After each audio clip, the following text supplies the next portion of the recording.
শরীয়ত, হাকিকত এবং ইলমে মারিফাতের সর্বোচ্চ সিংহাসনে অধিষ্ঠিত হয়েছেন সেই মহান দরদি বান্ধব কুতুবুল এরশাদ আলহাজ আল্লামা শাহ সুফি খাজা মোহাম্মদ রেজাউল হক রেজা শাহ বাবা দয়া করে এখন আমাদেরকে সারাবন তাহুরা পাঠ করাবেন। নারে তাকবীর, নারে রিসালাত, গাউসুল আজম রেজা শাহ বাবা,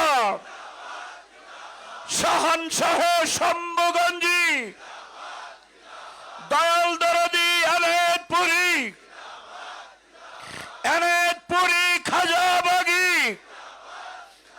খাজাবাগি জামালপুরি, মুরিদের দরদি মেজবা বাবা, শাহ আলী জুলকারনাইন বাবা। নারে তাকবীর, নারে রিসালাত।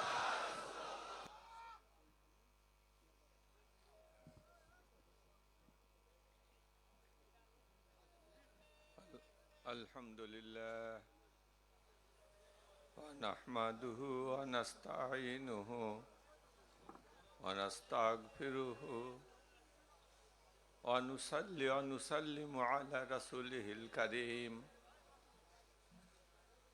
আম্মা বা'দু ফাউযু বিল্লাহি মিনাশ শাইতানির রাজীম। বিসমিল্লাহির রহমানির রহিম।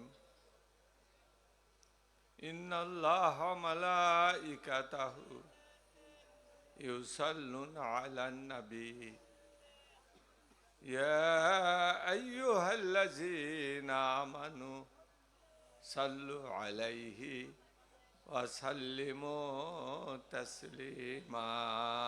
আল্লাহুম্মা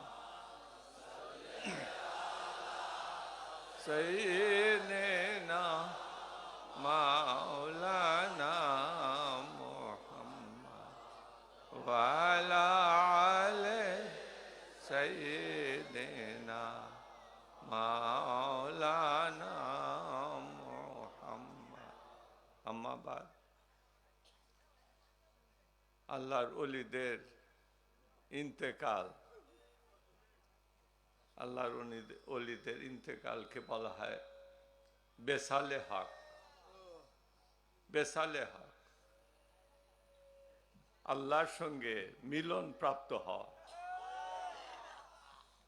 সাধারণ মানুষ মরে যায়, ওফাত হয়ে যায়, তারা ধ্বংসই হয়ে যায়, কিন্তু আল্লাহর ওলিগণের মৃত্যু নাই।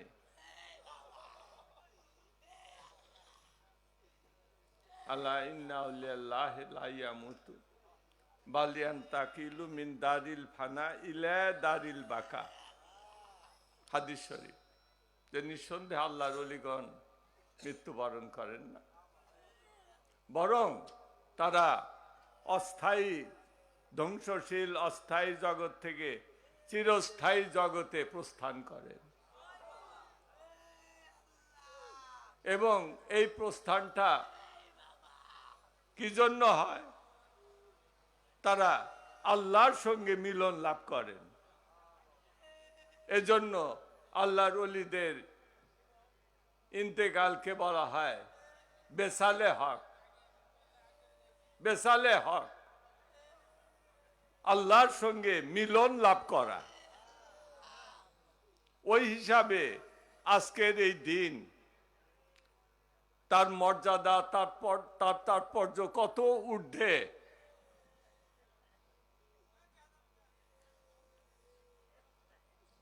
আল্লাহ পাক কোরআনে মাজিদের ভিতরে উল্লেখ করেছেন,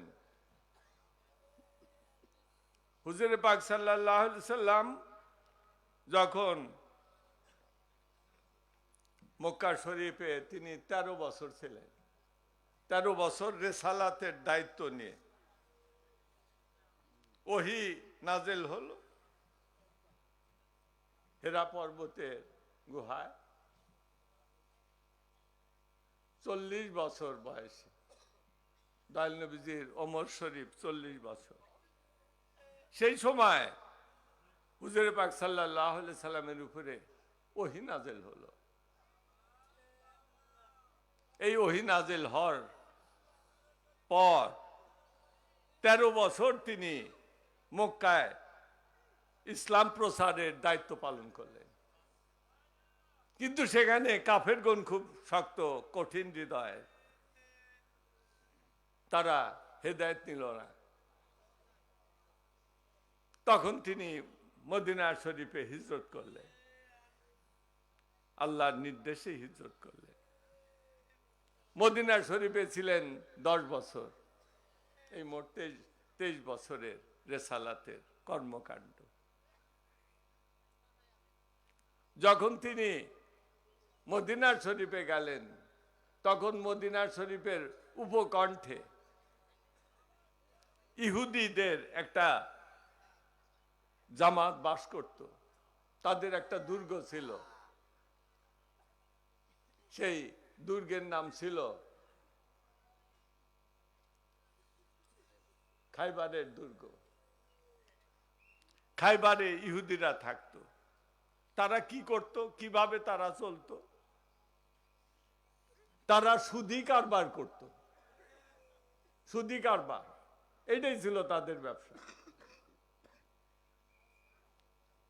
মদিনার বাসিন্দারা ছিল, তারা ছিলেন কৃষিজীবী, জমি চাষ করত, ফসল ফলাতো।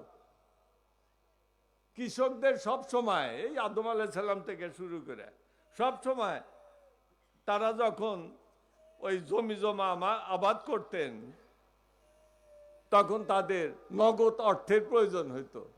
আগের থেকে তারা অর্থনৈতিকভাবে দুর্বল, নগদ অর্থের প্রয়োজন।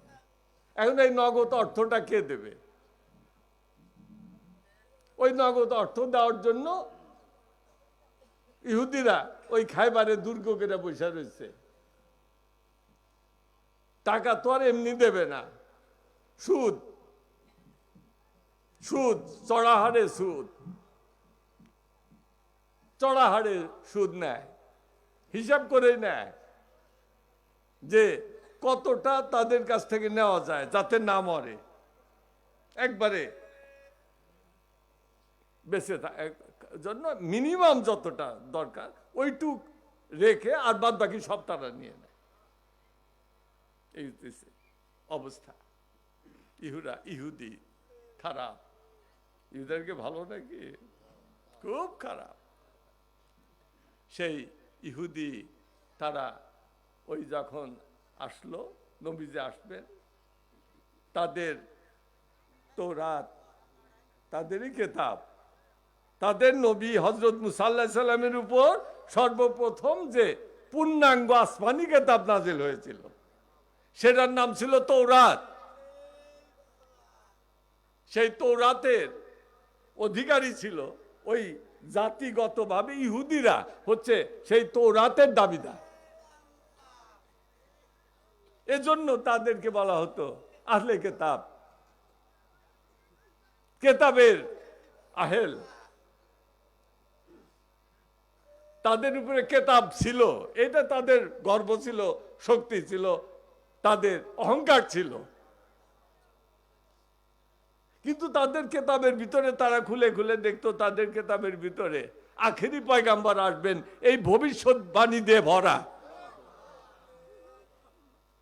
তারা তো মনে করতেছে যে আখেরি পয়গাম্বর আসবেন, কত ভালো, কত ভালো। আমাদের নবীও, তিনিও নবী, আল্লাহর রসুল, যিনি আসবেন আখেরি জামানায়, তিনিও আল্লাহর রাসূল হিসাবে আসবেন। শুধু আমাদের তো কোনো অসুবিধা নাই, আমরা তো আহলে কেতাব, যিনি আসবেন উনি তো কেতাব নিয়ে আসবেন। সুতরাং তার সঙ্গে আমাদের স্বার্থে, আমাদের বিষয়ে তো কোনো অসুবিধা হওয়ার কথা না। এই জন্য তারা খুব খুশি। নবীজি আসার পর খুব খুশি হলো তারা। খুশি হওয়ার পর কিছুদিন পর ওই খুশি রেশ মিটে গেল। কারণ আমার দয়াল নবীজি তিনি ঘোষণা করে দিলেন যে আল্লাহ বলছেন কোরআন শরীফের ভিতরে, আহাল্লাহুল বাইয়া হারামার রেবা, আল্লাহ পাক ব্যবসাকে হারাম করছে, হালাল করছেন, কিন্তু সুদকে হারাম করে দিয়েছেন। তারা এই যে বংশানুক্রমিক ভাবে সুদের ব্যবসা করত, ওটা তো বন্ধ হয়ে যায়। পেটে লাথি পড়ছে, দয়াল নবীজির শত্রু হয়ে গেছে। কিন্তু তার আগে তারা তো মনে করত যে তিনি রাসূল আহলে কিতাব, তিনি আহলে কিতাব, তিনি রাসূল, তিনি কিতাব নিয়ে আসবেন, আমাদেরও কিতাব। আমাদের তো ভয় নাই। দয়াল নবীজি আসলেন মক্কা শরীফে। মক্কা শরীফে আসলে মক্কার কাফের, তারা তো আর আহলে কিতাব না। মক্কার কাফেররা কি মূর্তি পূজক, তারা তো আসলে কেতাব সম্বন্ধে তাদের কোনো জ্ঞানই নাই। দয়াল নবীজি সেই মূর্তি পূজক, মূর্তি পূজা করে, কাবার শরীফের 360টা মূর্তি, ওইটা পূজা করে। ওই কুরাইশ বা ওই মক্কাবাসীর মধ্যে আসছেন, তাদের পূর্বের কোনো কেতাবও নাই, কোনো ধর্মের কোনো সূত্রও নাই। এইরকম একটা কাফের সমাজে আসছেন।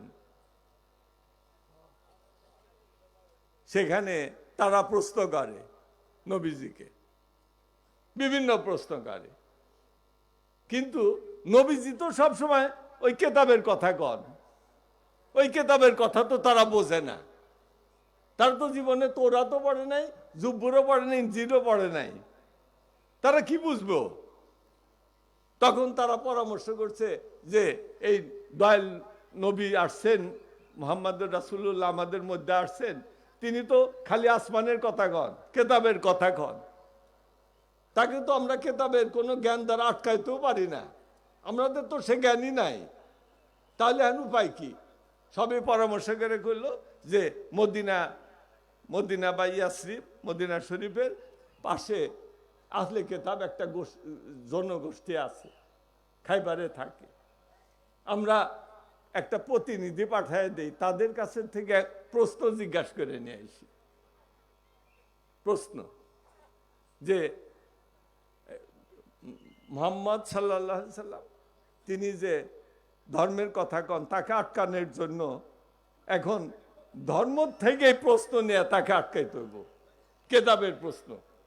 তাই কেতাব তো আমরা জানি না, কিন্তু কেতাব তো জানি ইহুদিরা, তাদের বসতি তো খাইবারে, মদিনায় লোক পাঠাইছে, মদিনায় প্রতিনিধি। তারা গিয়া বলে যে আমাদের ভিতরে একজন মুহাম্মদ নামে একজন ব্যক্তি, তিনি নিজেকে রসুল দাবি দেন, আমরা তো তাকে কোনো প্রশ্ন করে আটকান পারি না।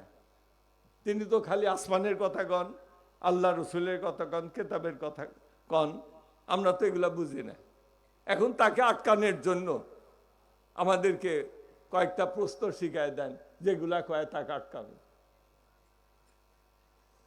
তখন ওই ইহুদি পণ্ডিতরা তাদের ওই মক্কার যার প্রতিনিধি আসছিল, তাদেরকে 3টা প্রশ্ন শিখায় দিল। 3টা প্রশ্ন, যেই 3টা প্রশ্ন করবে, যদি উত্তর না দিতে পারে তাহলে উনি ভণ্ড, আর তো কোনো সন্দেহ নাই। আর যদি উত্তর দিতে পারে তাহলে তিনি প্রকৃত রাসূল, তার কদমের গোলাম হয়ে যেও। 3টা প্রশ্ন কি কি? 3টা প্রশ্ন হচ্ছে, একটা হচ্ছে জুলকারনাইন কে ছিলেন, এক জিজ্ঞেস করবা। আসহাবে কাহাফ, গুহাবাসী, তারা কারা ছিলেন, কয়জন ছিলেন, কোন যুগের ছিলেন, গুহার ভিতরে ঘুমাইসা ছিলেন কত বছর? 309 বছর। এইটা জিজ্ঞাসা করছে, জিজ্ঞাসা করতে বলছে, এটা তো গোপন রাখছে, এটা তো আর কয় নাই। আর একটা হচ্ছে রূহ কি, রূহ।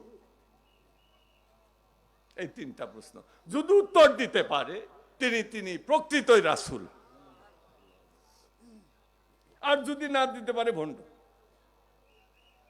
তারা আসছে, এসে 3টা প্রশ্ন করছে। দয়াল নবীজি ওই 3টা প্রশ্ন উত্তর দিছেন, কিন্তু ইয়াস আলুনা আনির রুহি কুলির রুহু মিন আমরি রাব্বি ওমা উতিতুম মিনাল ইলমি ইল্লা কালিলা। কোরআনে আল্লাহ পাক শিখায় দিলেন যে ইয়া রাসূল, আপনাকে ওরা জিজ্ঞেস করে, ওরা শিখে আসছে ইহুদিদের কাছ থেকে, যে জুলকারনাইনকে আপনি বলে দেন জুলকারনাইন এই। ওরা বলে যে আহসাবে কাহাব, আপনি বলে দেন গুহাবাসী, তাদের সংখ্যা ছিল 7, 309 বছর বাচ্চা গুহার ভিতরে ঘুমাইশা ছিলেন, বলে দেন। তো বললে তো ঠিকই আছে, মিলে গেছে। তারপর রুহ কি? ইয়াস আলুনা আনির রুহি কুলির রুহু মিন আমরি রাব্বি ওমা উতিতুম মিনাল ইলমা ইল্লা কালিলা। কোরআনে আল্লাহ পাক শিখাই দিলেন যে ওদেরকে বলেন যে রূহ হচ্ছে আল্লাহর আদেশ, আল্লাহর আত্মার থেকে, পরমাত্মার থেকে একটা ফুৎকার আদমের মধ্যে ঢুকাই দিছে, ওইটাই রূহ। আর এই রূহ সম্বন্ধে মানুষদেরকে খুব কম জ্ঞান দেওয়া করা হয়েছে, খুব কম জ্ঞান। আমা উতিতুম মিনাল ইলমা ইল্লা কালিলা, খুব কম জ্ঞান দান করা হয়েছে মানুষদেরকে, কম জ্ঞান দান করা হয়েছে। কিন্তু যারা আল্লাহর ওলি, আল্লাহর নবী রাসূল, তাদেরকে জ্ঞান দান করা হয়েছে। এখন রূহ বা আত্মার সম্বন্ধে জ্ঞান লাভ করা, ওইটাই তরিকতের জ্ঞান। তরিকতের জ্ঞানই হচ্ছে ওই আত্মার জ্ঞান। তরিকতের জ্ঞানই হচ্ছে সেই কালবের জ্ঞান। আমাদেরকে আল্লাহর মহান ওলিগণ সেই রূহর জ্ঞান দান করেন, সেই আত্মার জ্ঞান দান করেন, সেই কালবের জ্ঞান দান করেন। একটা ঘটনা বলি, 2টা বলবো ঘটনা, আমাদের দরকার জানা। কারণ বলা হয় যে example is better then precept, example is better then precept. Example একবার প্রমাণ দেখায় দিছে, এই আর কেতাবে লেখা আছে, কেতাব খুলে দেখাইতেছে যে লেখা আছে। ওই কেতাবের যে লেখা পড়লো, ওইটার যত ভার, আর ওই জিনিসটাই একবারে উদাহরণ বাস্তব চোখ চাক্ষুষ করে দেখায় দিলেন, ওইটার ভার অনেক বেশি। এই জন্য বলা হয় যে example is better then precept. এই জন্য আল্লাহর অলিদের মাধ্যমে কেরামত প্রকাশ পায়, ওইটা বেশি বিশ্বাস করে মানুষ। কেরামত ওইটা বেশি বিশ্বাস করে। এরকম 2টা বা 3টা ঘটনা বলবো আল্লাহর অলিদের জ্বলন্ত কেরামত। আমি বলছি না যে 19 শতাব্দীর মহান মুজাদ্দিদ এনায়েতপুরী ছিলেন খাজা বাবা এনায়েতপুরী, 19 শতাব্দীর মহান মুজাদ্দিদ।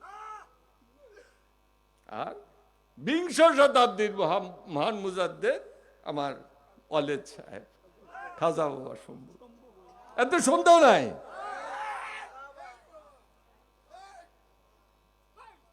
কিরকম ভাবে প্রমাণ?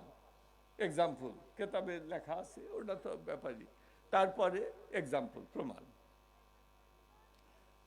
আল্লাহর ওলি যারা মুজাদ্দিদ হবে, তারা কি রূহ সম্বন্ধে তাদের পরিপূর্ণ জ্ঞান থাকবে, কাল্প সম্বন্ধে জ্ঞান থাকবে। আল্লাহর ওলিদেরকে বলা হয়, আল্লাহর ওলিদেরকে বলা হয় কালবের গোয়েন্দা। আল্লাহর ওলিগণ হচ্ছেন কালবের গোয়েন্দা। তুমি কালবের ভিতরে কি করো না করো, আল্লাহর ওলিগণ ওই কালবের ভিতরে গোয়েন্দাগিরি করেন।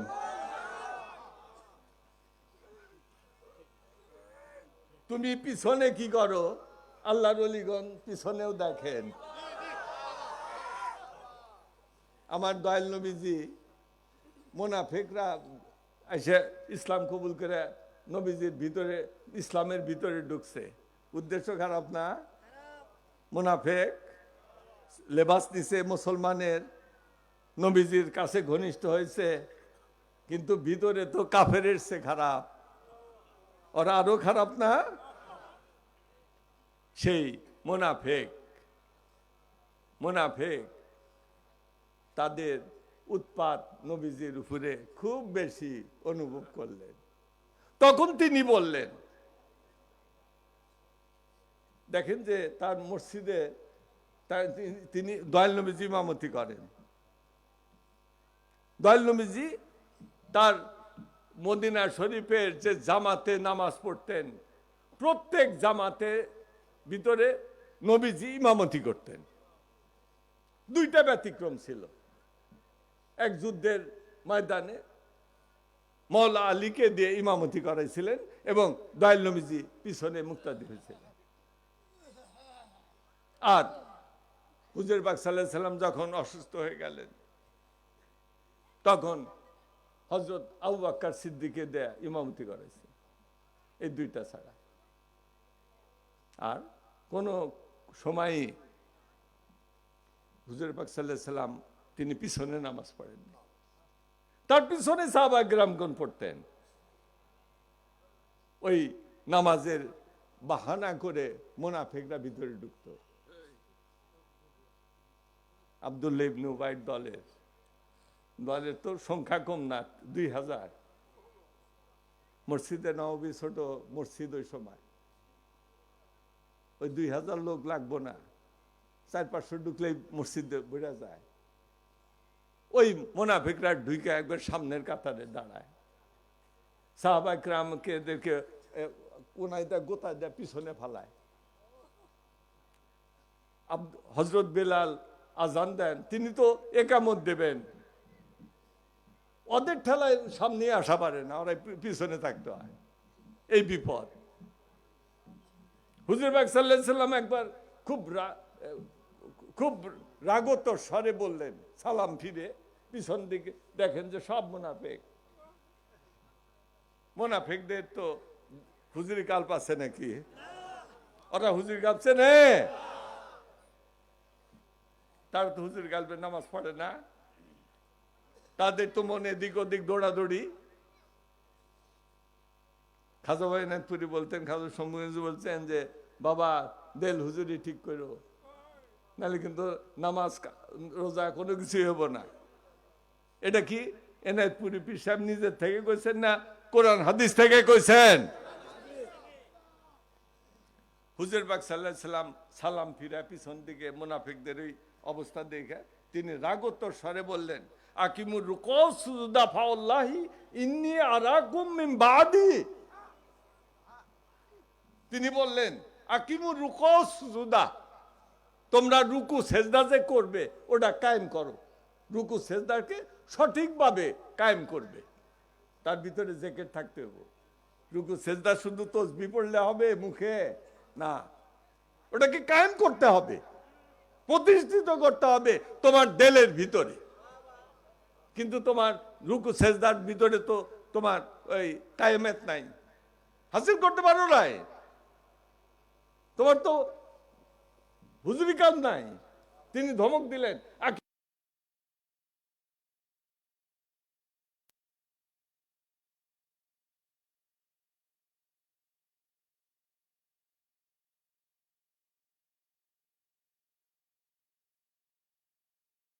তোমরা মনে করতেছো পিছনে মুনাফিকের দল দাঁড়াইছো, প্রথম কাতারে দাঁড়াইছো, তোমরা মনে করতেছো আমি তো সামনে ইমামতি করতেছি, আমি তো তাকায় সামনে দেখবো, পিছনে তো আর দেখবো না, পিছনে তোমরা কি করবা না করবা এটা আমি বুঝবো না।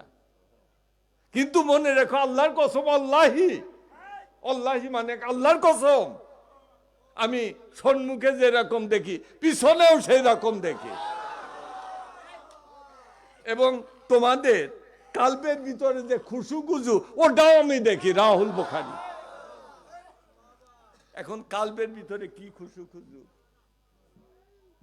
কালবের গোয়েন্দা না, কালবের গোয়েন্দা, কালবের সম্বন্ধে জানা লাগবো না? ওই জ্ঞান অর্জন করলেই তো হয়ে গেল। তাহলে সাধারণ থেকে অসাধারণ হয়ে গেল। কোরআন আল্লাহ বলছেন এই কাল আত্মার সম্বন্ধে তোমাদেরকে খুব কম জ্ঞান দান করা হয়েছে। আমা উতিতুম মিনাল ইলমা ইল্লা কালিলা, ইল্লা কালিলা, কালিলা কাসিরা না, অল্প জ্ঞান দান করা হয়েছে। কিন্তু কাদেরকে অল্প জ্ঞান করা হয়েছে? সাধারণদেরকে। আর অসাধারণ যারা, ওই যে মুজাদ্দেদ এনায়তপুর সাহেব অসাধারণ, ওই যে বিংশ শতাব্দীর মুজাদ্দেদ খাজা বাবা শম্ভুগঞ্জি মুজাদ্দেদ অসাধারণ। সাধারণ আর অসাধারণ মিশাই দেবে এক কাতারে, এক কাতারে মিশাইবে হবে না, আল্লাহ মিশান নাই। ওই এনায়তপুরি তারা জিজ্ঞেস করলো, ওই উত্তর দিয়ে দিলে কম জ্ঞান দান করা হয়েছে। কিন্তু আল্লাহর ওলিদেরকে ওই রূহ সম্বন্ধে অনেক বড় জ্ঞান দান করা হয়েছে। এই জন্য তারা অসাধারণ। এই জন্য নবীজি বলেন আমি তোমাদের কালবের গোয়েন্দা, আমাকে ভাগিয়ে দিতে পারবে না। এনায়তপুর পীর সাহেব তিনি এই কালব সম্বন্ধে, আত্মার সম্বন্ধে তার জ্ঞান আল্লাহ পাক পুরাপুরি দিছে, পুরাপুরি। শম্ভুগঞ্জি পীর সাহেব পুরাপুরি দিছে। যেরকম একটা উদাহরণ দেয়, উদাহরণ না দিলে তো বিশ্বাস হবে না, সত্য কথা, এর ভিতরে মিথ্যা নেই। কলেজে এই ঘটনার ভিতরে 100%-এর ভিতরে 50% সত্য না, 100%-এর ভিতরে 100% সত্য আমি যে বলতেছি। তাহলে তো অবিশ্বাসের কারণ নাই। হ্যাঁ বলবে যে আমি বিশ্বাস করি না, বিশ্বাস করলাম না, কোরআন ছাড়া আর কারো বিশ্বাস করি না। কয় কোরআন ছাড়া আর কিছু মানি না, কোরআন ছাড়া অন্য কিছু মানি না, মানবো না। কাফের হয়ে গেছে না? হাদিস না মানলে কাফের হয়ে যাবে না? কি রকম ফান পাটে, কি রকম ফান্দে ফালায় আমাদেরকে। সেই এনায়তপুরি আমার দয়াল দাদা যান কালবের জ্ঞান, তারপর রুহের জ্ঞান, সেটার এক ঘটনার কথা বলি, দুইটা ঘটনা বলি। একটা ঘটনা যে এই জামালপুরের পাশেই, জামালপুর শেরপুরের দিকে না, এইদিকে শেরপুরে, সেখানে ওই বাদশালা গ্রাম টাম আছে, ওইখানে অনেক তরিকা প্রচার হয়েছিল আমার দাদা জানের ওই যুগে। বাদশালা অন্যান্য তারা তরিকা নিছে। ওনাদের যে পূর্বপুরুষ মৌলানা কি বললেন, ইয়াকুব আলী, ময়েন খা, এরা তো ওই তরিকতের ওই যুগের প্রথম কাতারের ছিলেন। ওই ইয়েতে ওই সময় শেরপুরের তরিকার জাকেরদের একটা জাকের প্রধান ছিলেন, তার নাম ছিল ডাক্তার কি সিরাজ ডাক্তার সাহেব। তারই সাথের লোক তার পিছনে ঘুরত, তার নাম ছিল জিয়ার উদ্দিন। ওই জিয়ার এনায়তপুর দরবার শরীফে গেছে, যাই সেরা দরবার শরীফে থাকে।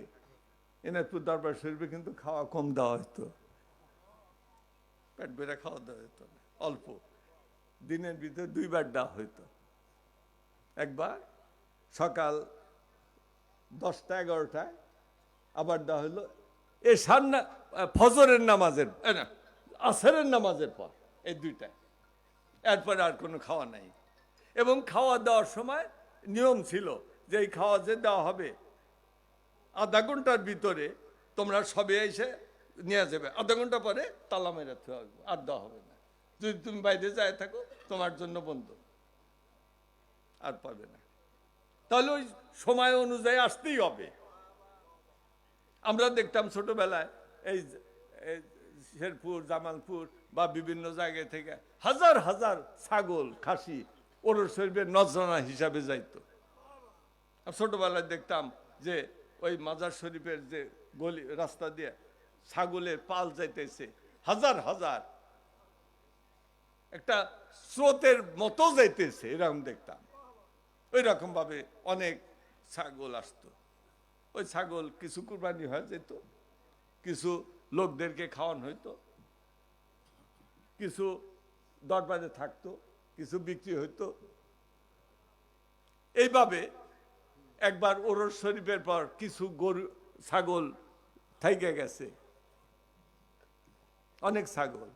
ওরস শরীফের হয়েছে তার 5-7 দিন পর ওই ছাগলগুলো খাইতে পারতেছে না, বেশি হয়ে গেছে, ওরা দুর্বল হয়ে গেছে ছাগলগুলো। তখন দাদা যান তার ওই মুরিদান জিয়ারকে দেখে বলতেছে, এ বাবা জিয়া, এই ছাগলগুলা স্বাস্থ্য খুব খারাপ হয়ে গেছে, ক্ষুধা পেট পড়ে রয়েছে, এগুলি মাঠে নিয়ে যা ঘাস খাও। কইছেন এমন সময় ফজরের নামাজের একটু পরে, এবং 10টার সময় তো খাওয়া দাওয়া হবে, তার আগে 8টার সময় পাঠায় দিছে। ও তো জানে যে 10টার পরে আসলে আর খাওয়া পাবো না, সুতরাং তাড়াতাড়ি মাঠে ঘুরায় টুরে আবার নিয়ে এসে অল্প একটু খাওয়ায়। দাদান আসার পর 9:30টার দিকে আছে, আমার গরু ছাগলের পেট পড়া রয়েছে, ঘাস খাওয়ার নাই, মাঠে ঘাস নাই, এই কথা ধমকাই, যাও আবার যাও, পাঠাই দিছে। তো 9:30টায় এসে 10টায় খাইবো, দিছে পাঠায় দিলে তো এই তো খাওয়াইতে আইসে 12টা 1টার দিকে এসে দেখে যে তো খাওয়া বন্ধ। আসার পর 12টার সময় এসে কয়, জিয়া ফাঁকিবাজ হয়েছ, ফাঁকিবাজি করো পীরের সাথে, গরুর ছাগলের পেটে তো খাওয়া পড়ে নাই, 1টার সময় এসো, খাওয়া তো নাই, যাও মাঠে যাও। আবার পাঠাই দিস, সকালে তো খাওয়া পায় নাই, আবার আসরের নামাজের পর খাওয়া দাওয়া পাঠায় দেওয়া হয়েছে।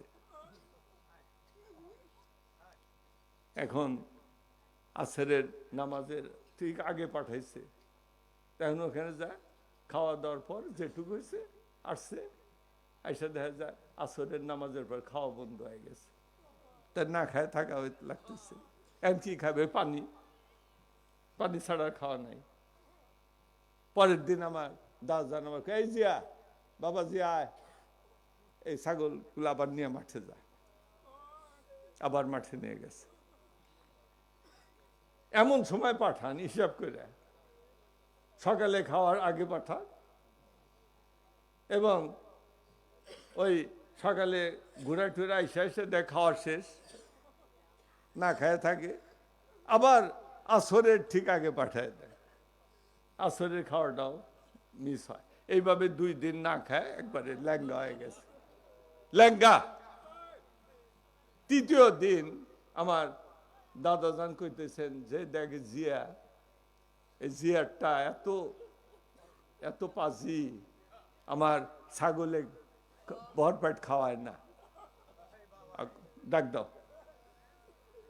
তা জিয়া ওই যে আইসে সেরা 2 দিন হলো না খায়, মসজিদ ওই সময় দরবার শরীফ একটা ছোট মসজিদ আছিল পিছনে, ওই মসজিদের ভিতরে পড়ে রয়েছে, খাদেম দেখেন।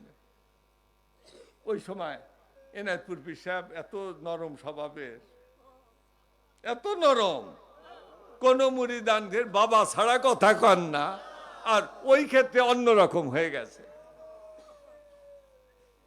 ডাকো, কঠোর, ডাকো তো আসতে পারে না, একবারে দুর্বল কাহিল, কোনরকম ভাবে করতে করতে আসছে। আসার পর দাদাজান কোনোদিন কোনো জাকেরে বাড়ি দেন নাই, তার নিজের পীরের হাতে অনেক বাড়ি খাইছেন। অনেক বাড়ি খান নাই, অনেক বাড়ি খাইছেন। একবারে ঘটনা, তিনি তার পীরের দরবারে গেছেন। তার স্বভাবই ছিল নিয়ম যে সলব স্টেশন থেকে ট্রেনে উঠতেন, ওইটা যায় সেটা কলকাতা স্টেশন শিয়ালদহ স্টেশন নেমে ওখান থেকে তার পীরের দরবারে যাইতেন, ডাইনে বামে তাকাইতেন না। কলকাতার কি কোথায় কি আছে, কোথায় কোন জিনিস বিনোদনে আছে, ওগুলা কোনো খেয়াল নাই। তার খেয়ালটা হচ্ছে যে তার মুর্শিদের বাড়ি, ডাইনে বামে তাকানোর কোনো দরকার নাই। এইভাবেই উনি যাইতেন, যাতায়াত করতেন। হঠাৎ করে এনায়তপুরি পীর সাহেব, তার পীর সাহেব হজরত সৈয়দ আজদালি বেদের দরিয়া, এনায়তপুর পীর সাহেব বলছেন না, হজরত সৈয়দ অজেদ আলী ভেদের দরিয়া রে, সেই দরিয়ার কুল কিনারা কে করিতে পারে রে, হজরত সৈয়দ অজেদ আলী ভেদের দরিয়া রে। তিনি ওখানে বললেন যে যায়, পীরের দরবারে গেছে, বাবা ইউনুস তুমি আইছো খুব ভালো, তোমার পীর মা অসুস্থ, তোমার পীর মা অসুস্থ, আজকে আমার তো চুলা জ্বলবে না, তুমি পাক করে আমার খাওয়াবে। পরীক্ষা দিছে। এনায়তপুর পীর সাহেব জীবনে পাক করেন নাই, তার আম্মাই পাক করে খাওয়ান তাকে। তেমন তো তিনি পাক জানেন না, আর হাতে কোনো কথা নেই, হাতে টাকা দিছে যে বাজারে যাও, চাউল কিনে নিয়ে এসো, আর অন্যান্য যেগুলো আছে সব কিনে নিয়ে এসো, এসে পাক করবা, জহরের নামাজ পর খাওয়া দাওয়া লাগবে। পরীক্ষায় ফলাইছেন না, কলকাতার কোন জায়গায় বাজার কিচ্ছু জানেন না, ওইভাবে তিনি বাড়ায় গেছে, বাড়ায় খোঁজেন, এদিকে যা ওদিকে যা, জিজ্ঞাসা করে কোন জায়গায় বাজার, এই করতে করতে গেছে, 12টা বেজে গেছে। তারপর আসছে, আইসা সেটা তো পাকও জানেন, চুলাই জ্বালান পারেন না, লাকড়ি দেয়, আগুন দেয়, ফু ফু পারে, ওই ধোয়া দেয় চোখের ভিতরে, ধোয়া দেয়, চোখ দেয় পানি পড়ে, এবার ফু পারতে পারতে কোন রকম আগুন জ্বলায়, ভাতে তুলে দিছে, ও ভাত তো সবে ফুটতেছে। এমন সময় জহরের নামাজের পর তার পীর সাহেব আইসে, আইসা বলতেছেন, বাবা ইউনুস খাওয়া দাও, ক্ষুধা লাগছে। তখন খাজা ইউনুস উনি তো পাক করতে পারেন নাই, উনি জোর হাত করে দাঁড়াইছে। আর উপায় আছে নাকি?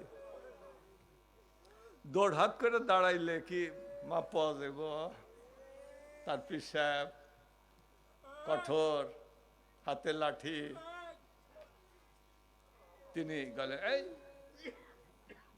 যার হাতে পৃথিবীর অসংখ্য লোকের রেজেক বন্টনের দায়িত্ব আল্লাহ দেবেন, সে নাকি একজন মেয়ে মানুষের কাজ জানে না। এইবার পিঠে বাড়িতে লাগলেন জোরে জোরে, তিনি পড়ে গেলেন, মাথা নিচা করে, মাথায় পড়ে গেলে মাথা ফেটে যাবে, পিঠের উপরে চললো অনেকবার। এমনি তো পাক করা পারে নাই, তিনি বাইরে এলেন, বাইরে লাঠি ফিকাতে চলে গেল জোর হতে। এই পৃথিবীর অসংখ্য লোকের রেজেকের দায়িত্ব বন্টনের ভার আল্লাহ পাক দেবেন।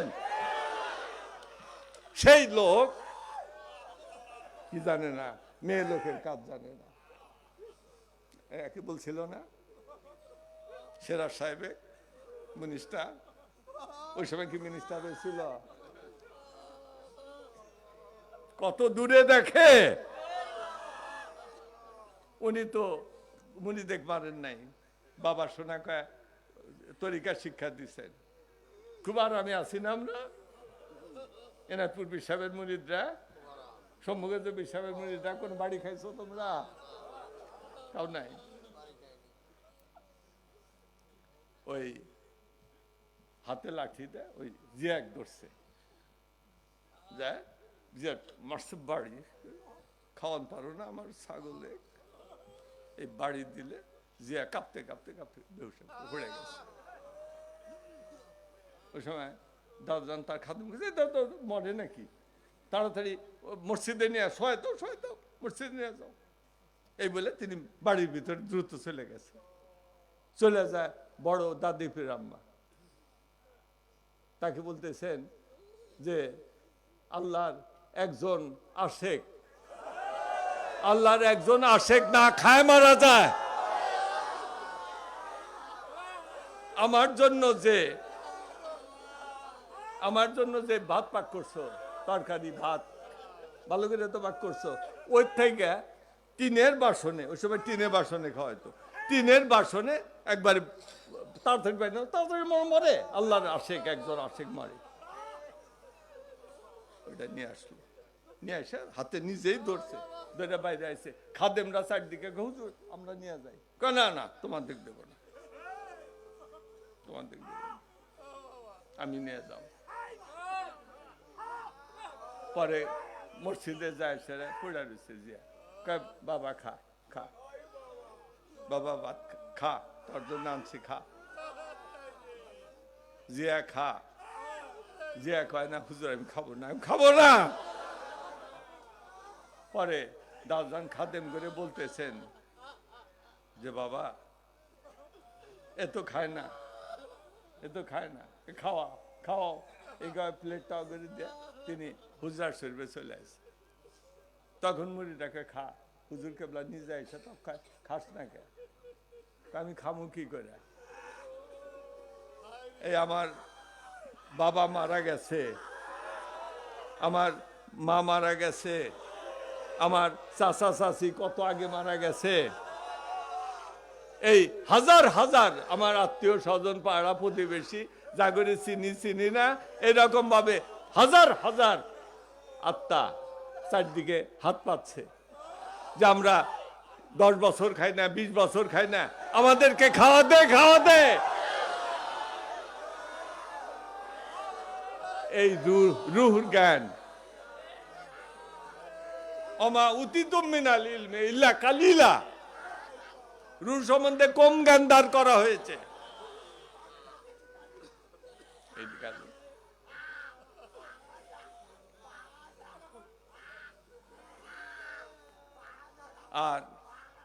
আর একটা ঘটনা আমার জীবনের থেকে আমি বলি, সেটা হচ্ছে বলি যে এই আত্মা সম্বন্ধে যারা জানে, মুজাদ্দেদ তারা জানে।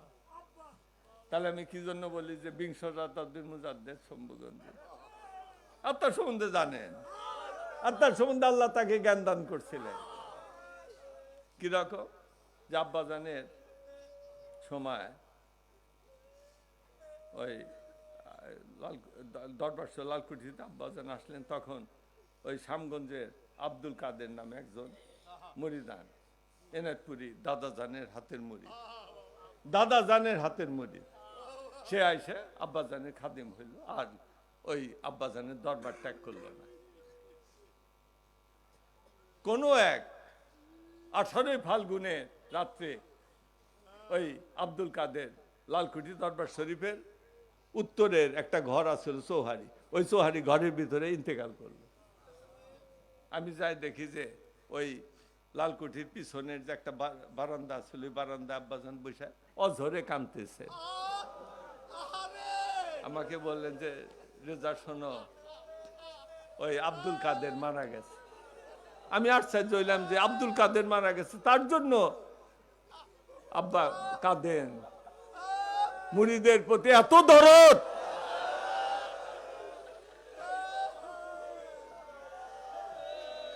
তাকে দরবার শরীফে জানাজা করা হইল, গোসল দেয়া জানাজা করা, ওখান থেকে তার লাশ নিয়ে গেল শ্যামগঞ্জ।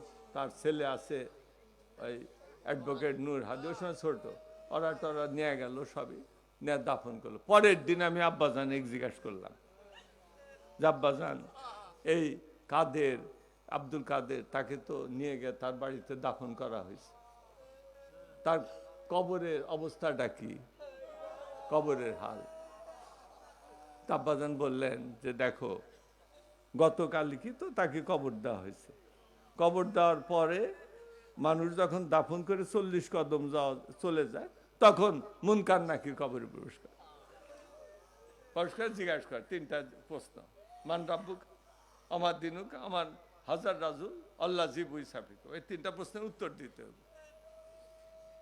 তা আমি, আব্বাজান বললেন যে আমি তার প্রশ্নের উত্তর দিতে হবে, পারবো না, জানি বিপদ না, উত্তর না দিলে তো বিপদ। আব্বাজান বলে আমি তো জানি উত্তর দিতে পারবো না। তাকে ওই ইস্তেমদাদুর রুহানিয়া কবরে সাহায্য করার জন্য গেলাম। যাই দেখি যে তার কবরটা আমাদের সেলসেলার যে ঊর্ধ্বতন 35 জন আল্লাহর মহানলি প্রায় সবাই কবরের ভিতরে হাজির হয়ে গেছে। আমি শুনলাম আব্বাজানের মুখে যে তাদের কবর সামনে তার সব বেড়ে গেছে। আব্বাজান বলে আমি তো তার কাছে যাওয়া পারতেছি না। ওই ফেরেশতা জিজ্ঞাসা করে মান রাব্বুকা, তোমার প্রভুকে। আর ওই কাদের কবরের ভিতরে থরথর করে কাঁপে কাঁপে কবরের এক কোনায় যা ফলাই বেড়ায়, পলানের জায়গা আছে আড়ার ভিতরে বা বারজানের ভিতরে পলান যাইব, কোন উপায় নাই, কাঁপে। ওই সময় আব্বাজান মনে করেন যে সামনে এখন যদি উত্তরটা না দেওয়া যায় তাহলে তো গুর্জ চলবো, উত্তর না দিলে তো আযাবের ফেরেশতার গুর্জ চালাইবো, এখন উত্তর দেওয়া লাগবো। এখন আমি যাই কিভাবে? আব্বাজান আমি যাই কি করে, সামনে তো সব মহান আল্লাহর ওলিগণ। আব্বাজান আমার আব্বা বাবা জানে নাথপুরি, তাকে দেখি, হযরত সৈয়দ ফাতেহ আলী হুজুর দেখি, হযরত সৈয়দ অজেদ আলী মেহেদি বাকি তাকে দেখি, হযরত মুজাদ্দেদ আল ফেসানি রহমাতুল্লাহ আলাইহি দেখি। এই অতিক্রম করে যাওয়া তো যাব না। আবার মনে মনে চিন্তা করি, আবার মনে মনে চিন্তা করি যে এখন যদি সাহায্য না করা যায় তাহলে তো আযাবের ফেরেশতার গুর্জ চলবো। এইভাবে চিন্তা করতেছি, ফেরেশতারা প্রশ্ন করতে রাগ করতেছে, সব গর্জন করতেছে। এখন তো আর ভিতরে তো অসহায় হয়ে গেছে, কাদের মিয়া। তখন আব্বাজান বলেন আমি দেখলাম যে আল্লাহর মহানলিগণ সামনে আছেন, ওখান থেকে অগ্রসর হয়ে গেল। কে অগ্রসর হয়ে গেলেন? খাজা বাবা এনায়েতপুরী। কারণ খাজা বাবা এনায়েতপুরীর ডাইরেক্ট মুরিদ তো, তিনি অগ্রসর হয়ে গেলেন। যা বলতেছেন যে এ ফেরেশতা তোমরা একে কি প্রশ্ন করো, এ মূর্খ, এ উত্তর দিতে পারবে না। এর সম্বন্ধে যা বলতে হয় হাসরের ময়দানে আমি আল্লাহর কাছে বলবো।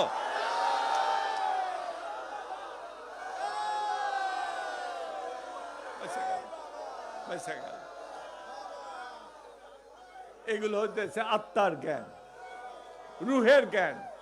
এইটা মুজাদ্দিদদের আল্লাহ দান করেন, মুজাদ্দিদকে আল্লাহ দান করেন, আর সাধারণদেরকে দান করেন না। কোরআনে আল্লাহ বলছেন সাধারণদেরকে আমি দেই না। আমা উতিতুম মিনাল ইলমা ইল্লা কালিলা, আমি কিছু কিছু দেই, বেশি দেই না। ওই অহংকার করা, লাফালাফি করার কোনো অবকাশ নাই। ঘুড়ির চিলাক বা ঘুড়ি উড়ায়, তার সুতা কিন্তু নাটাইতে থাকে বাঁধা, ওই ঘুড়ি কিন্তু উড়া যাইতে পারে না, সাতবক আসমান জমিন উড়া যাইতে পারে না, তার কিন্তু বুকে সুতার বাঁধা থাকে। এই যে সীমাবদ্ধ জীবন, এটাই মানুষের পরাধীনতা। এই পরাধীনতার থেকে স্বাধীনতা লাভ করা, এই পরাধীন জীবনকে স্বাধীনতার পর্যায়ে নিয়ে যাওয়া, এই স্বাধীন জীবন দান করেন আল্লাহর ওলিগণ। যে তোমার স্বাধীনতা দেওয়া হবে, তোমার বুকে যে সুতার বাঁধন, ওই বাঁধনটা মুক্ত করে দিলে তুমি স্বাধীন হবে। তখন তোমার মৃত্যু হবে না, তখন তোমার মৃত্যু হবে না। এই শিক্ষাটা হচ্ছে তরিকতের শিক্ষা। আজকে আপনারা আসছেন কত কষ্ট, কত চ্যালেঞ্জের ভিতরে, আমরাও ভয় পাই যে কত বিরোধীরা খুব প্রবল, কি করে না করে অনেক চিন্তা করি। তারপরে আল্লাহ পাক করে দিলেন। আল্লাহর দরবারে শুকরিয়া আদায় করা লাগবো না? লাখো লাখো শুকরিয়া, শুকুর আলহামদুলিল্লাহ। আল্লাহ পাক করে দিলেন নিরাপদে। মাতৃকোলে যেরকম ভাবে শিশু নিরাপদ থাকে, এইভাবে আমাদেরকে নিরাপদে খাজা বাবা সম্পন্ন করে দিলেন। এই শুকরিয়া আদায় করে শেষ করা যাবে না। আপনাদেরকে আমি বিদায় দিব। আপনারা যাবেন, কি নিয়ে যাবেন?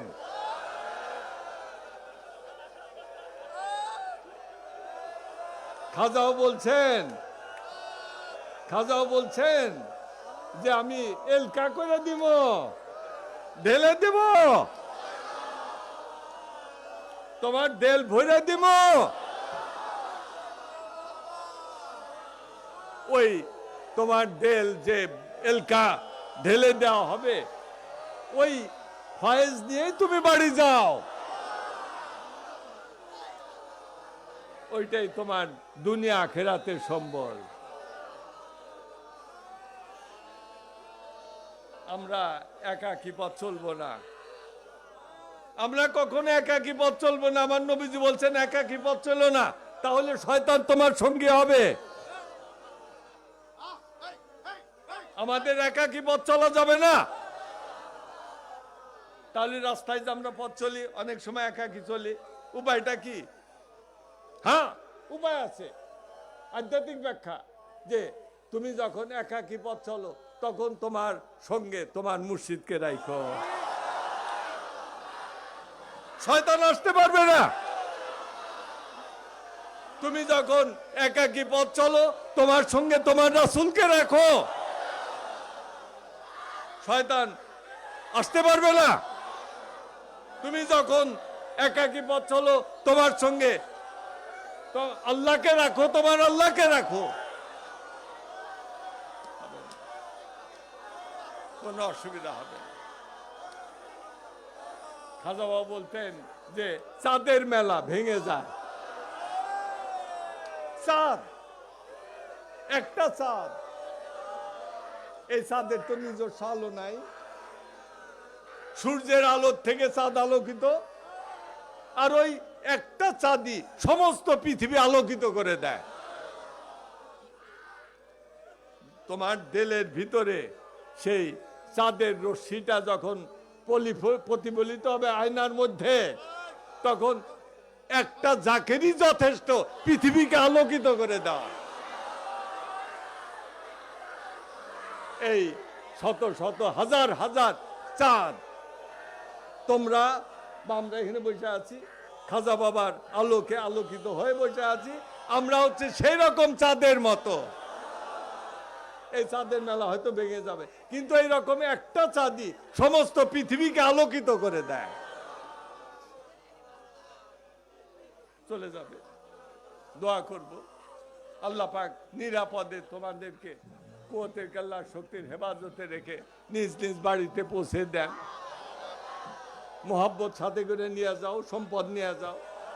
কষ্ট করলে পীরের দরবারে কষ্টের প্রতিদান পাবে, যা পাবে। আর দোয়া করব আমি, কবুল করবেন আল্লাহ। এনায়তপুরি খাজা বাবা বলতেন যে ওই জামানায় 150 কোটি পৃথিবীতে লোক সংখ্যা ছিল, 150 কোটি। যে 150 কোটি লোক একদিকে হাত তুলুক, আর এই মিসকিন একদিকে হাত তুলুক। আল্লাহ পাক এই মিসকিনের দোয়া কবুল করবেন।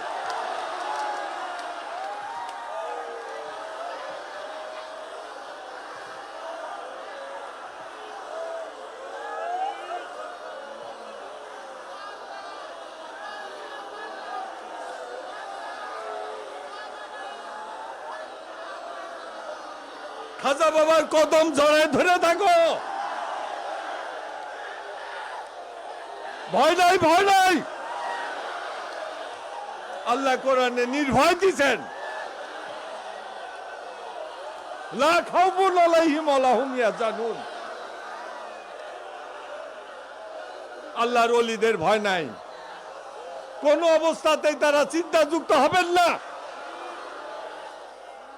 আল্লাহর ওলিদের চিন্তা তখন সব চিন্তা আল্লাহ মওকুফ করে দিয়েছেন, তার মানে তাদের অনুসারী তাদের দলকেও আল্লাহ পাক মাফ করে দেবেন, ওই ভরসায় আছি আমরা। ওরস শরীফ চাঁদের মেলা ভেঙে যাবে, তার আগে আমরা দোয়া করবো, আল্লাহুম্মা আমিন। দোয়া হচ্ছে আল্লাহুম্মা আমিন। তোমরা তোমাদের মকসুদ গুলো মনে মনে কও, চাও আল্লাহর কাছে, আল্লাহ দোয়া কবুল করবেন। চাইতে হবে, আল্লাহ কাছে আমার কাছে চাও, আমি দেব। আমরা আল্লাহর কাছে চাই, খাজা বাবার কদম ওসিলা করে চাই। হে আল্লাহ, তুমি আজকের এই মহান ওরসের শাইখানে আমরা সমবেত হয়েছি, হাজার হাজার ভক্ত বিশ্বাসী তোমার, তোমার জাকের, তোমার জেকের করে, তোমাকে, তোমার রাসূলকে, তোমার ওলিদেরকে আমরা ভালোবাসি। সেই ভালোবাসার খাতিরে আল্লাহ তুমি আমাদের প্রার্থনা কবুল করো, কবুল করো, আমাদেরকে মাফ করে দাও।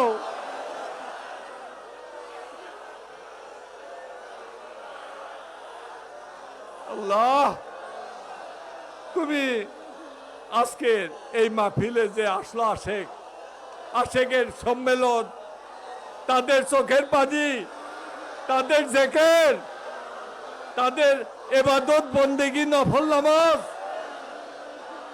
এই দরবার শরীফে খানা খরচ, সমস্ত সওয়াব, সব নজর দয়া করে পৌঁছায় দাও। সর্বপ্রথম আমাদের দয়াল নবীজি সারোয়ারে কায়নাত মুবাক্কারে মওজুদাত আহমদে মুজতবা মুহাম্মদে মুস্তফা সাল্লাল্লাহু আলাইহি সাল্লাম দয়াল নবীজির পবিত্র রূপ পাকের হুজুরের স্বপ্ন তেনার আহেলে আল খেসাক রাবা, তেনার আহলে বায়েতে জাম, পাক পাঞ্জাতন, সাহাবা ইকরাম, তাবেইন, তাবেইন, মুমিন মুসলমান যাদের ভিতরে ঈমান আছে, প্রত্যেকের রূহ পাকে হুজুরে ইয়ার সব নজর পৌঁছায় দাও, খাস করে সব নজর পৌঁছায় দাও।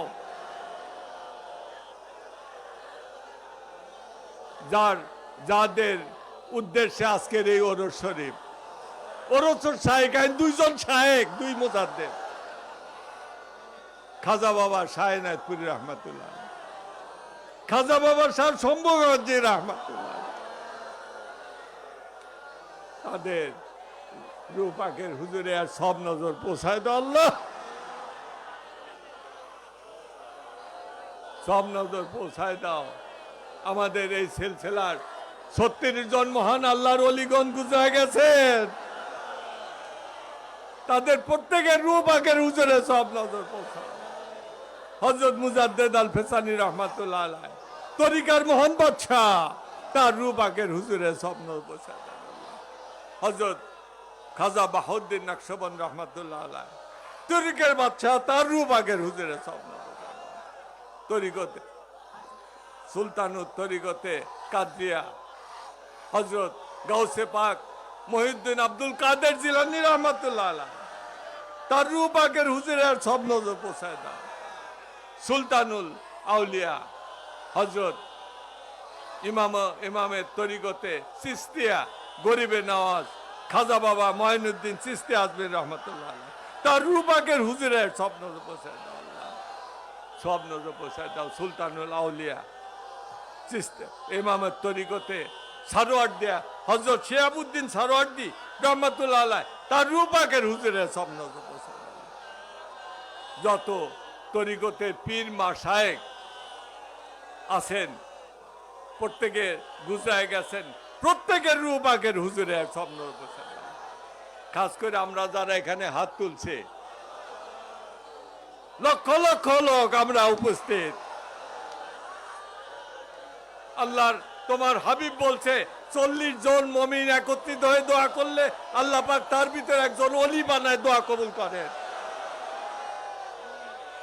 আমরা লক্ষ লক্ষ খাজা বাবার আশেক ভক্ত, নবীজির আশেক ভক্ত, আমাদের চোখের পানি তুমি দয়া করে কবুল করো, আশেকদের ওসিলায় কবুল করো, খাজা বাবার ওসিলায় কবুল করো।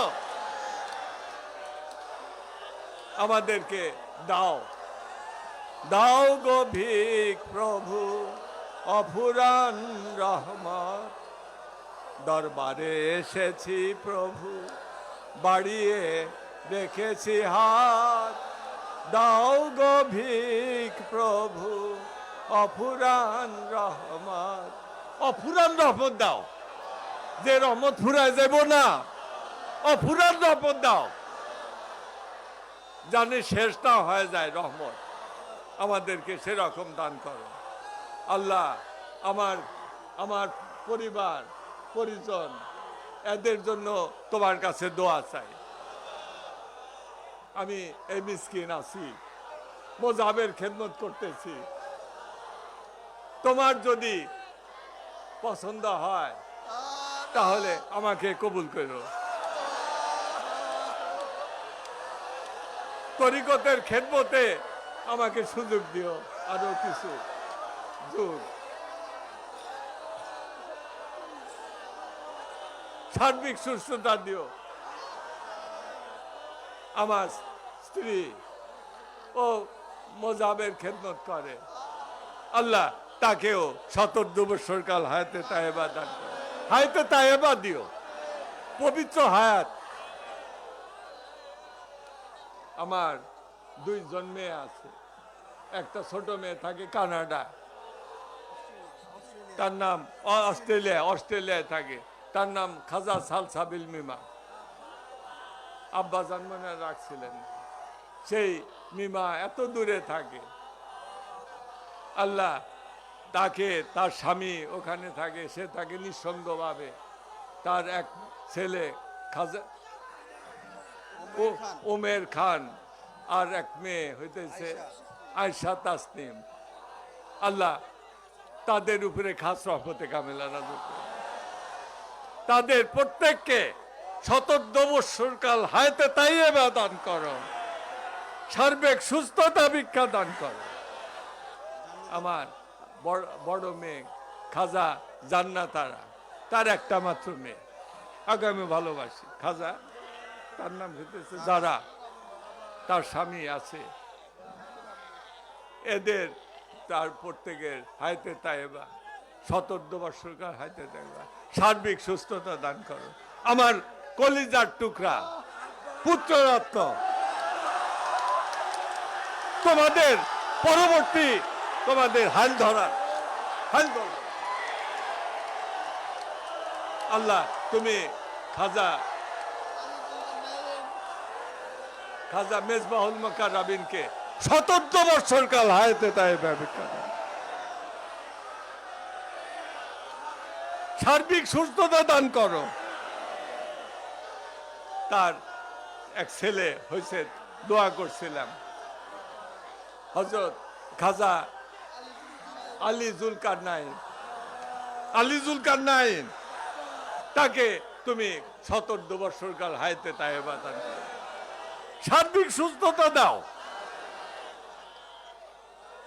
তরিকতের ইমাম বানায় দাও, আরো নেক আওলাদ দাও, একজনে চলবে না, তরিকত চালানোর হবে, তরিকতের চালানোর জন্য নেতা লাগবে, নেতা। এগুলো আল্লাহ তুমি হায়াত দারাজ করে দাও। আর কারা? আমার বৌমা ওর নাম হইতেছে জোহরা তাসনিম। আল্লাহ ওই জোহরা তাসনিমকে 70 বৎসর কাল হায়াতে তাইয়্যিবা ভিক্ষা দান করো, সার্বিক সুস্থতা দান করো। আমার পরিবারের জন্য বললাম, আরো আমার আত্মীয় স্বজন চারদিকে আছে, আর সবচেয়ে আত্মার সঙ্গে সম্বন্ধিত তোমরা।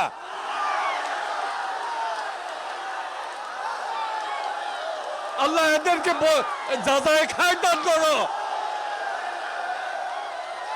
আসাম বাংলার হাজার হাজার তারা এখানে উপস্থিত, আর যারা দূরের থেকে দেখতেছে সকলকে এই জামাতের সঙ্গে সামিল করে সকলের দোয়া কবুল করে নাও। রুজি রোজগারে বরকত দান করো, হায়াতে তাইয়্যিবা দান করো, ঈমান কামেল দান করো, রুজির ভিতরে বরকত দান করো। আমরা যারা হাত তুলছি, আমাদের বাপ মা, দাদা দাদি, নানা নানি যারা মারা গেছে, তাদের রূপাকে আর সব নজর পৌঁছায় দাও। তার তো মারা গেছে, তারা এই দিকে তাকিয়ে আছে। আর যারা আমরা জীবিত আছি, এখন আমাদের ই করো। আর মুসলিম উম্মাহ, মুসলমান, এই মুসলিম উম্মা না থাকলে তো আমরাও থাকবো না। আল্লাহ তুমি মুসলিম উম্মাকে হেফাজত করো কাফেরদের হাত থেকে। ইহুদিরা কিরকম ভাবে মারে, গাজা মারে, সহ্য হয় না। আল্লাহ তুমি সহ্য করো না, একেবারে ধ্বংস করে দাও। মুসলমানের বিজয় দান করো। মুসলমান কারা? যারা সুন্নি, ওই ওহাবি নাসারা না, যারা তরিকতপন্থী সুন্নি, আল্লাহ সেই সকল মুসলিম বিশ্বকে আল্লাহ তুমি বিজয়ের আসনে বসাও। আর যারা ওই বাতিলপন্থী ওদের ধ্বংস করে দাও। মুসলমানদের বিজয় দান করো, মুজাহাবের বিজয় দান করো। এই খাজাইনের রহমত পাক দরবার শরীফ, খাজাইনের রহমত দরবার শরীফ করছে মুজাদ্দিদ খাজাইনের রহমত, এটা না মুজাদ্দিদ বাইতুত তরিকত, খাজাইনের রহমত, তারপরে খাজাবাগ, বাবে মোহাম্মদী মাশরাফ, নামগুলা আল্লাহ তোমার তরফ থেকে আমার দিলের ভিতরে আসছে।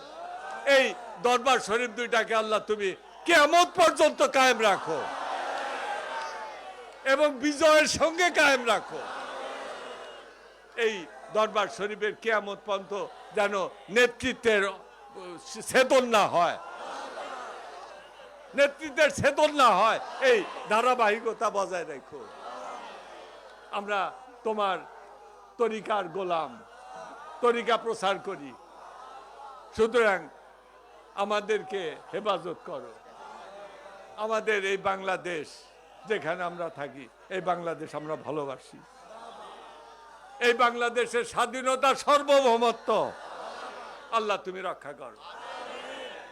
পলাশির প্রান্তরে, সেই পলাশির প্রান্তরে স্বাধীনতা, বাংলার স্বাধীনতার সূর্য উঠছিল 200 বছর পরে উঠছিল। আল্লাহ তুমি এই আমাদের স্বাধীনতাকে ডুবায় দিও না, চিরস্থায়ী করে স্বাধীনতাকে, পৃথিবীর উপরে আমাদের মান সম্মানকে চিরস্থায়ী করে দাও। কারো পদানত করে দিও না, গোলাম হইতে চাই না, স্বাধীনভাবে আমাদেরকে বাঁচার শক্তি দান করো। আমাদের সকল জাকের মুরিদান, আশেকান, জাকেরান বলি, আসাম, বাংলা তথা সারা বিশ্বব্যাপী যত জাকেরান, আশেকান, ভক্ত বিশ্বাসী আমাকে ভালোবাসে, এই বিস্কিটকে ভালোবাসে, তুমি তাদেরকে ভালোবাসো। মুজাহাবের খেদমত করার শক্তি দান করো সকলকে, অল্প অল্প করে করো। এখানে আমি দোয়া করি, এখানে আমি 5 তলা একটা দারুল উলুম করার নিয়ত করছে, মসজিদ করব 3 তলা। এগুলো অনেক টাকা লাগবে, আল্লাহ তোমার গায়েবী ভান্ডার থেকে পূরণ করে দিও, পূরণ করে দিও।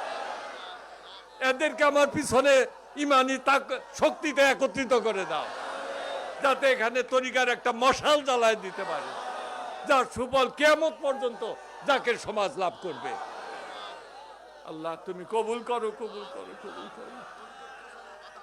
তরিকত প্রচারের যা বাধাগুলো যেগুলো আছে ওগুলোকে হালাক করে দাও, ধ্বংস করে দাও। তরিকাকে সম্মুখ দিকে বিজয়। এলাকাবাসী, আমাদের এলাকাবাসীদের প্রতি আল্লাহ তুমি রহম করো। আমি আসছি, তাদের তো এখানে যে হাজার হাজার লোকের সমাগম, তাদের কষ্ট হয়। আল্লাহ তাদের এই যে কষ্ট হইতেছে এর বদলা তুমি তাদেরকে দিও এবং তাদেরকে উপকৃত করে দিও। খাজা বাবা এনায়তপুরি বলছিলেন যে আমার নানা এই হজে গিয়া আল্লাহর ঘরের গেলাপ ধরে 3টা প্রার্থনা করছিলেন। একটা হইতেছে, হে আল্লাহ, আমি যে গ্রামে থাকি এনায়তপুর, এই গ্রাম হত দরিদ্র, এদের পেটে ভাত নাই, ঘরে বেড়া নাই, এইরকম একটা হত দরিদ্র। হে আল্লাহ, তোমার দরবারে আমি প্রার্থনা করি এনায়তপুর বাসীদেরকে ধনী করে দাও এবং তাদেরকে তাদেরকে তাদেরকে হজ করার তৌফিক দান করো। হজ করার মনোভাব তাদের ভিতর, খালি ধনী করেও না, হজ করার মনোভাবও দিও। আর আমার বংশের ভিতরে সর্বশ্রেষ্ঠ আল্লাহর ওলি দিও। আমার দাদা জানেন, নানার কোনো পুত্র সন্তান ছিল না, তার 4 জন মেয়ে ছিলেন। এই 4 জন কন্যার ভিতরে দ্বিতীয় কন্যার গর্ভে জন্ম লাভ করলেন শতাব্দীর মহান মুজাদ্দেদ। আল্লাহ তুমি কবুল করো, কবুল করো, কবুল করো। আমিন সুম্মা আমিন। ভাগ্যে লা ইলাহা ইল্লাল্লাহ। আমি আল্লাহ রসুলের কদমে সুবাদ দেয়া তোমাদেরকে বিদায় দিব। তোমরা চলে যাবে, মোহাব্বত বুকের ভিতরে নিয়ে চলে যাও। আল্লাহ পাক নিরাপদে তোমাদেরকে বাড়িতে পৌঁছায় দিন, সম্মানের সঙ্গে, সম্মানের সঙ্গে, সম্মানের সঙ্গে। আমিন। বাবা জান আপনাদেরকে আল্লাহ রাসূলের কুদরতের উপর সঁপে দিয়েছেন। সকলে ধৈর্য ধরে বিদায় গ্রহণ করবেন, না খাইয়া যাবেন। হ্যালো, বিদায়ের কালে